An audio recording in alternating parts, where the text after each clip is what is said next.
Non, vous n'êtes pas sous les tropiques, mais à Villers-lès-Nancy, au cœur du jardin botanique du Montet. Appartenant au Conservatoire et Jardin botanique de Nancy, ce parc est le plus étendu de France, avec 27 hectares de jardin et 2700 mètres carrés de serres tropicales.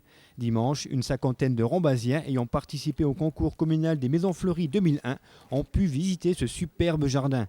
Une sortie offerte par la municipalité et par le service des espaces verts pour récompenser chaque participant de leur effort pour embellir le cadre urbain et par la même occasion la qualité de vie de l'ensemble des rambasiens.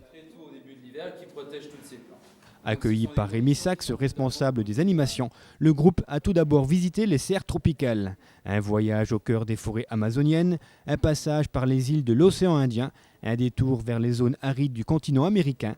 Pendant plus d'une heure, chacun a découvert avec intérêt les palmiers, les cocotiers, les nénuphars et les cactus.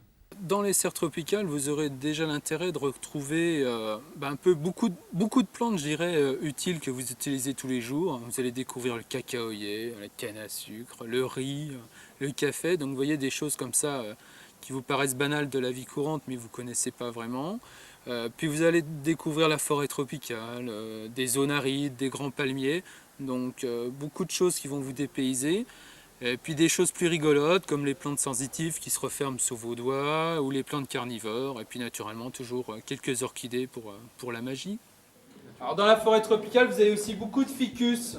Vous en avez peut-être chez vous le ficus benjamina par exemple. Mais ici vous avez des ficus qui peuvent être très très grands. Parce que ce ficus-là, il peut recouvrir la surface d'un terrain de football. Donc pour maintenir ses branches, il fait des racines aériennes qui deviennent de véritables troncs après, pour maintenir les branches au fur et à mesure de la croissance de l'arbre.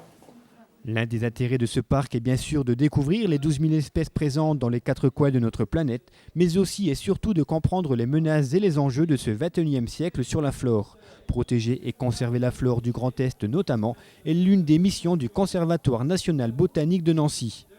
Vous savez que de plus en plus, l'homme prend un peu le pas sur la nature, ce qui est d'une façon assez normale, mais naturellement, tout ce qui est en danger, il faut le protéger, il faut le sauver, parce qu'une plante qui disparaît, c'est une plante qu'on ne pourra jamais recréer. C'est un patrimoine, c'est une petite partie de la biodiversité qui disparaît, et ça, il faut absolument l'éviter. Donc même sous les tropiques, si on ne peut pas l'éviter encore actuellement, dans notre région, il y a beaucoup de choses à faire. Et donc la mission du conservatoire, c'est déjà de recenser ces plantes rares, il faut déjà les connaître, et mettre des mesures pour les conserver, ou bien dans leur site, et si on ne peut pas, ici au Jardin botanique ou dans d'autres sites. Existe-t-il une période plus intéressante que l'autre pour visiter ce jardin? Pour Rémi Sachs, chaque saison a son intérêt. Je dirais que par rapport à la richesse des collections, on peut presque se permettre de venir toute l'année. Alors il y a deux choses. Si vous voulez voir les serres tropicales, ça peut être très bien en hiver, quand il n'y a plus du tout de végétation à l'extérieur et vous découvrez l'exubérance tropicale. Et puis pour le parc, naturellement, les saisons favorites, c'est de mai à octobre.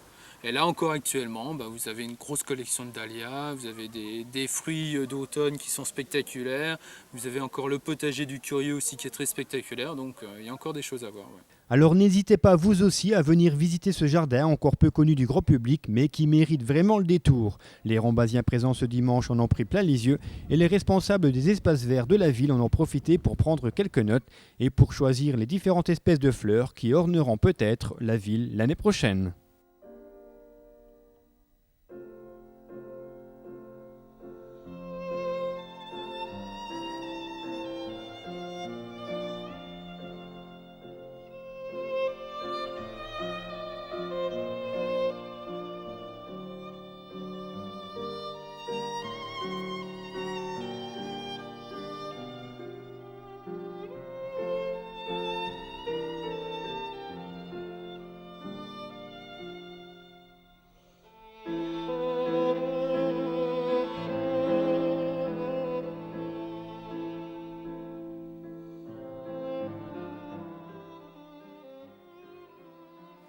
Bon, je souhaite la bienvenue.